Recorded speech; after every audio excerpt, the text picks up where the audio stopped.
Behaviour का अध्ययन करते करते राजनीति शास्त्र में सरकारों का अध्ययन किया तो उन्होंने एक कहा कि लोकतंत्र में एक सरकार होती है स्टेबल, जनता जिसको चुनती है, पूर्ण बहुमत आता है, लगता है 5 साल चलेगी, कहीं किसी देश में 6 साल है, किसी देश में 4 साल है, जितनी अवधि है उतनी चलेगी, बीच में हिलेगी नहीं, डिगमिगाएगी नहीं।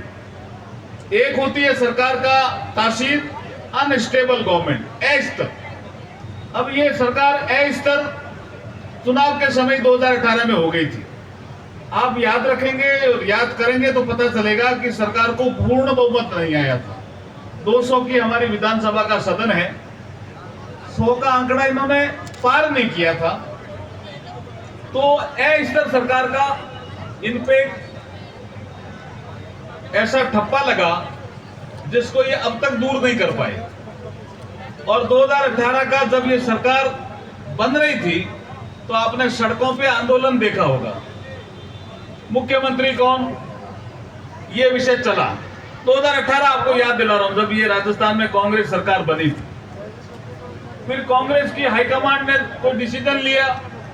डिसीजन लेने के बाद पहली प्रेस कॉन्फ्रेंस हुई जिसमें अशोक गहलोत भी बैठे थे, सचिन पायलट भी बैठे थे। उस प्रेस कॉन्फ्रेंस में, आप पत्रकारों को याद दिला रहा हूं, उस प्रेस कॉन्फ्रेंस में ये बोल रहे हैं कि बीजेपी वाले कह रहे हैं, ध्यान देना मेरे शब्दों का, बीजेपी वाले कह रहे हैं कि राजस्थान का मुख्यमंत्री कौन। आज कांग्रेस की हाई कमांड ने 2 मुख्यमंत्री दे दिए हैं, 2 किसी प्रदेश में मुख्यमंत्री हो नहीं सकते साहब। चुनाव होता है, मुख्यमंत्री एक ही होगा, लेकिन उप मुख्यमंत्री को भी वो मुख्यमंत्री जैसा ही मान रहे थे, इसलिए 2 मुख्यमंत्री कहा। जैसे ही 2 मुख्यमंत्री कहा, कुर्सी की लड़ाई शुरू हो गई, सरकार उसी दिन से अनस्टेबल हो गई, जिसको राजनीति शास्त्र की भाषा में अस्थिर सरकार कहते हैं। ये सरकार बलात्कार को बढ़ाने वाली सरकार सिद्ध हुई, ये सरकार महिलाओं पे अत्याचार बढ़ाने वाली सरकार सिद्ध हुई, ये सरकार कानून व्यवस्था बिगाड़ने वाली सरकार सिद्ध हुई। कितने ही टप्पे लगे इस सरकार में, लेकिन राजनीति शास्त्र का एक टप्पा और लगा कि ये सरकार अस्थिर सरकार है। This government is unstable government. अब ये अनस्टेबल गवर्नमेंट होने के कारण अशोक गहलोत साहब को तो ये डर रहा कि मेरी कुर्सी चली जाएगी, ये हमेशा डर रहा। और सचिन पायलट साहब को चिंता हुई कि मुझे कुर्सी कब मिलेगी। एक को डर रहा और एक को चिंता रही। इसी में ही आप देख लो, साल 2 साल 3 साल 4 साल, अब 4.5 साल के समय पे आपने देखा किसी राज्य में ऐसा कि किसी सत्ताधारी दल का एक बड़ा नेता जो पूर्व इस कांग्रेस का अध्यक्ष रह चुका हो, प्रदेश का डिप्टी सीएम रह चुका हो, वर्तमान में विधायक हो, वो अपनी सरकार के खिलाफ ही धरने में बैठ गया। अस्थिरता का ठप्पा 2018 में लगा था, वो फिर मजबूत हुआ कल महात्मा फूले की जयंती के अवसर पर, और बोले मैं सामाजिक न्याय कर रहा हूं। ये कौन सा सामाजिक न्याय है? हमारे जितने नेता बैठे हैं उन्होंने देखा होगा मंच, सचिन पायलट साहब का, सोनिया गांधी की भी फोटो नहीं, राहुल गांधी की भी फोटो नहीं, ठीक है? तो वो किस पार्टी में थी? कांग्रेस पार्टी है या कोई और पार्टी है? इसका मतलब सरकार अस्थिर होने के एकदम डिगमिगा रही है और शायद गिर सकती है, ऐसी स्टेज पे पहुंची। 2 घटनाएं इस अस्थिरता को बढ़ाने वाली, अनस्टेबिलिटी को बढ़ाने वाली 2 महत्वपूर्ण हुई। राजस्थान के संसदीय इतिहास में हमारे काफी मान्य विधायक पहले रहे हुए, कुछ मंत्री रहे हुए, मंच में बैठे हैं। राजस्थान के संसदीय इतिहास में कोई ऐसी सरकार इतनी बड़ी अवधि में होटल में नहीं रही होगी। रही क्या कभी साहब? बदलाल जी बताओ, हमारे प्रदेश के महामंत्री, इनको रिकॉर्ड रहता पूरा, अभी बोल के भी गए। बदलाल जी रही कि कभी नहीं रही ना? राजस्थान के संसदीय इतिहास में ये पहली सरकार है जिसने अस्थिरता का डर लगा और होटल में गई पूरी सरकार ही। फिर एक और घटना हुई जो किसी प्रदेश में नहीं हुई, किसी प्रदेश में। इसी कांग्रेस हाईकमान के लोग कहते हैं कि तुम दोनों जाओ सर्वे करके आओ, और माननीय खड़गे साहब तो अब तो कांग्रेस के राष्ट्रीय अध्यक्ष बन गए, और अजय माखन दोनों आए और दोनों ने आकर के कहा कि भाई हम एक लाइन का एक प्रस्ताव लेकर के आए, मीटिंग करेंगे। और साहब मीटिंग हुई नहीं, काय का हाईकमांड। और अशोक गहलोत साहब कहां गए पता है ना? जैसलमेर में हमारे तन्नोट माता जी के दर्शन करने चले गए। वहां बाद में पता चला मोबाइल मिलता ही नहीं, टॉवर लगा ही नहीं वहां। खड़गे साहब कई बार कहते हैं टॉवर लगा ही नहीं। मैंने कहा टॉवर लग ही नहीं सकता जी, अस्थिर सरकार है आपकी। This government is unstable government, और अनस्टेबल गवर्नमेंट के साथ साथ ही सरकार का एक और ठप्पा लगा हुआ है कि ये सरकार दो खेमों में बटी हुई है। एक खेमे का नेतृत्व अशोक गहलोत कर रहे हैं, दूसरे खेमे का नेतृत्व सचिन पायलट कर रहे हैं।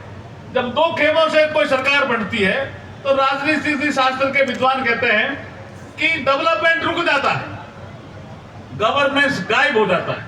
ये मैं नहीं कह रहा हूं, जो राजनीति शास्त्र के विद्वान हैं, जो सरकारों का अध्ययन करते हैं, जो विश्लेषण करते हैं, वो कहते हैं कि जब कोई सरकार दो खेमों में बढ़ जाती है तो डेवलपमेंट रुक जाता है।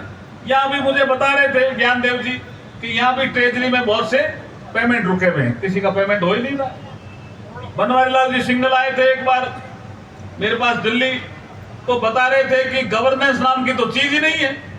यहाँ कोई चिरंजी लाल साहिब अलवर में कोई सब्जी बेच रहा था, सब्जी बेच रहा था ना गोविंदगढ़ में, और उसको मार दिया गया था। और जब मार दिया तो उसमें कोई कार्रवाई नहीं। क्यों नहीं? क्योंकि तुष्टीकरण की नीति का ठप्पा भी इसी सरकार के लगा हुआ है। तो पहला ठप्पा क्या? This government is unstable government, ये अस्थिर सरकार है जी। राजस्थान में गठबंधन की सरकारें भी राजस्थान ने देखी है, राजस्थान ने दो दलों की मिली हुई सरकारें भी देखी है, लेकिन ऐसी अस्थिर सरकार नहीं देखी जिसको हमेशा डर रहता है कि मैं गिर जाऊंगी, आज गिरूं कल गिरूं, ऐसा अशोक गहलोत साहब को डर रहता है। अस्थिर सरकार। दूसरा टप्पा दो खेमों में बटी हुई सरकार। तीसरा टप्पा तुष्टीकरण की नीति को मानने वाली सरकार।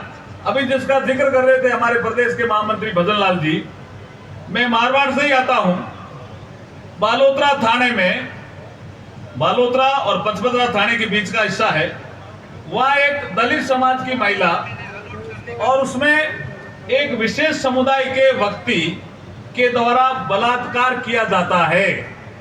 उसकी बहन जब उसको देखती है तो वो चिल्लाती है तो उसको लगता है कि किसी ने हमें देख लिया, और हिम्मत देखिए कि वो जला देता उस महिला को तेजाब डालकर। उसके बाद वो जब जोधपुर आती है तो भर्ती होती है, लेकिन उसके बाद डेथ हो जाती है। भारतीय जनता पार्टी आंदोलन करती है बालोतरा में, बाड़मेर में, पचपदरा में और जोधपुर में, तब जाकर के मुकदमा दर्ज होता है, क्योंकि सामने कोई और विशेष समुदाय का आदमी होता है। ये ऐसी तुष्टीकरण की नीति का ठप्पा भी इस सरकार पे लग गया।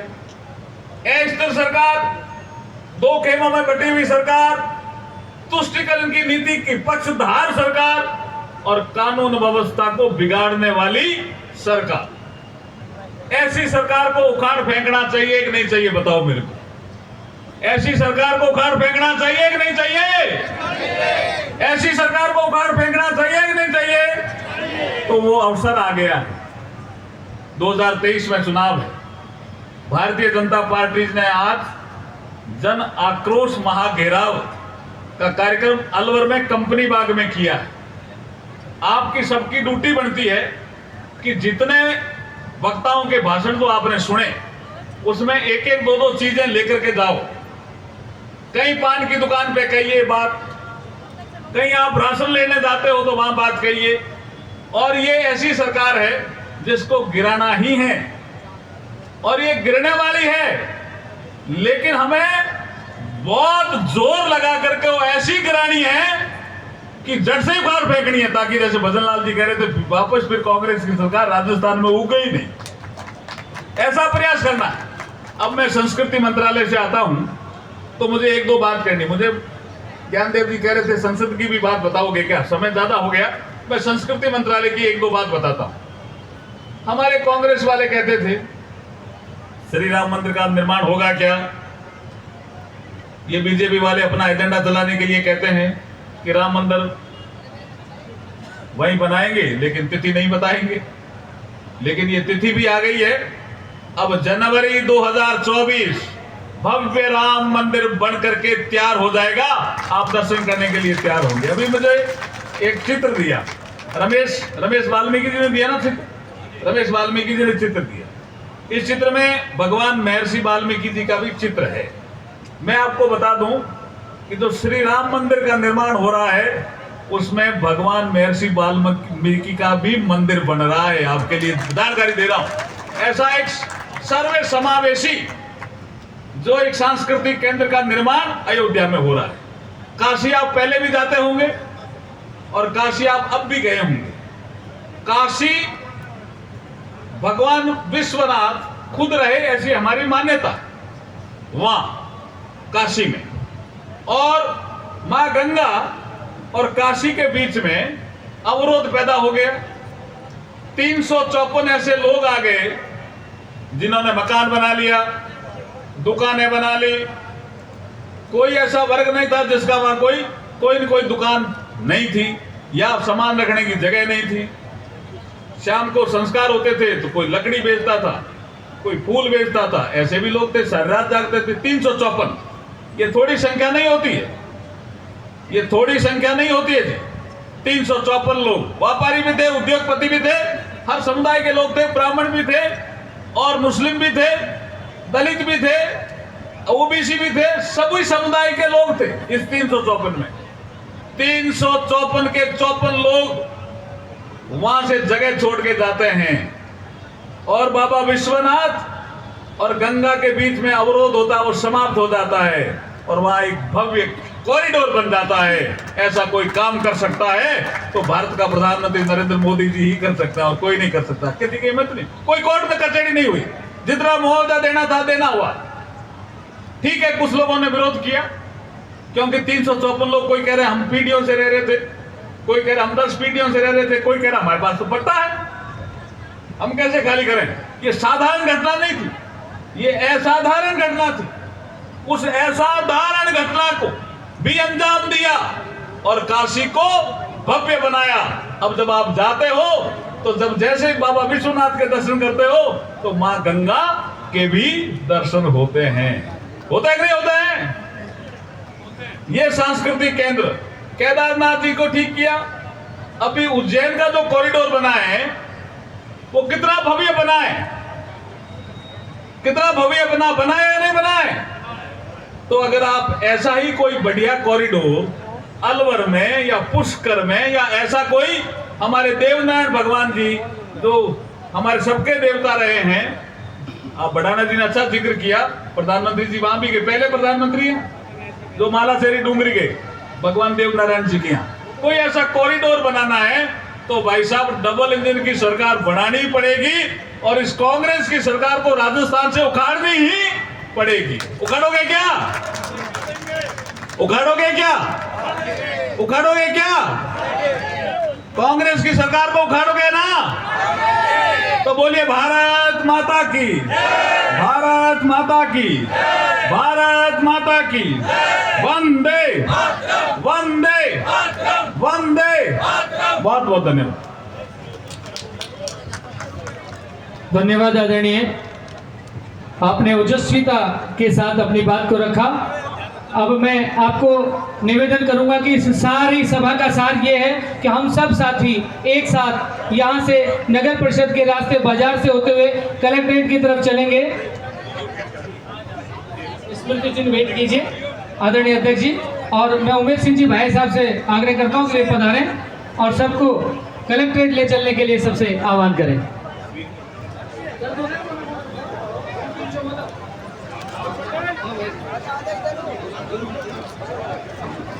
सबका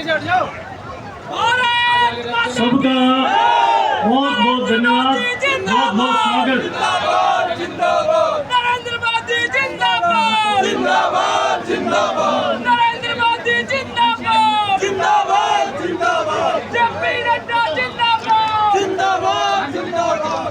सभी से आग्रह है कि यहाँ से अपन कलेक्ट्रेट की तरफ चलेंगे, आगे आगे पार्टी द्वारा निर्धारित वाहन चलेगा, उसके पीछे नेताओं की अगुवाई में हम सबको कलेक्ट्रेट तक चलना है। भीड़ होगी, भीड़ के समय अपने मोबाइल और पर्स का ध्यान रखें, इतना सा आग्रह है। अपन सब कलेक्ट्रेट की तरफ कूच करेंगे। एक बार ऐसे हो ना भाई, अरे थोड़ा खुले हो जाओ ना यार, खुले हो जाओ थोड़ा सा।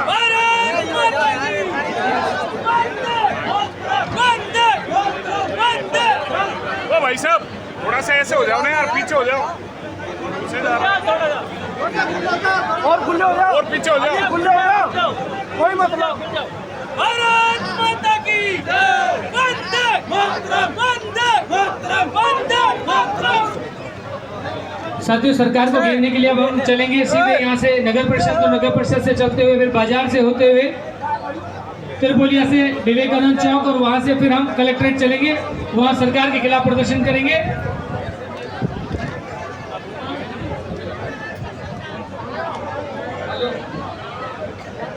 देशराज कहाँ है? देशराज, अरे स्वागत करना चाहते थे माइनॉरिटी के, और वहाँ बुलाया, जल्दी बुलाओ।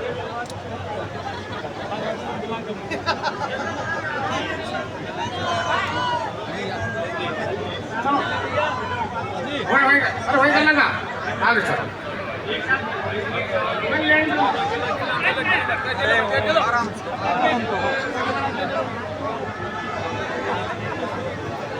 इब्राहिम इब्राहिम का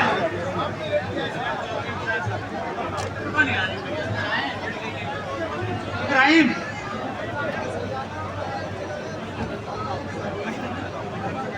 भारत माता की भारत माता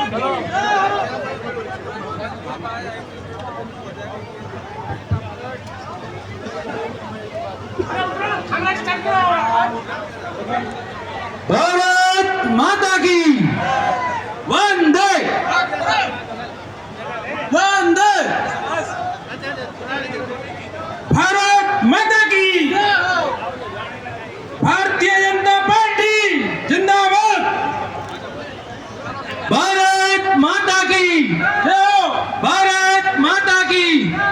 नरेंद्र मोदी जिंदाबाद जिंदाबाद जिंदाबाद। नरेंद्र मोदी जिंदाबाद जिंदाबाद जिंदाबाद। फूल कमल का जिंदाबाद जिंदाबाद जिंदाबाद। हमारे नेता जिंदाबाद जिंदाबाद जिंदाबाद। सारे कार्यकर्ता जिंदाबाद जिंदाबाद जिंदाबाद। भारत माता की जय हो।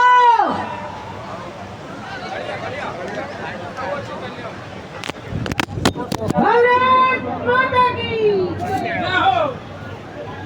सभी चलना भैया, सब चल ले।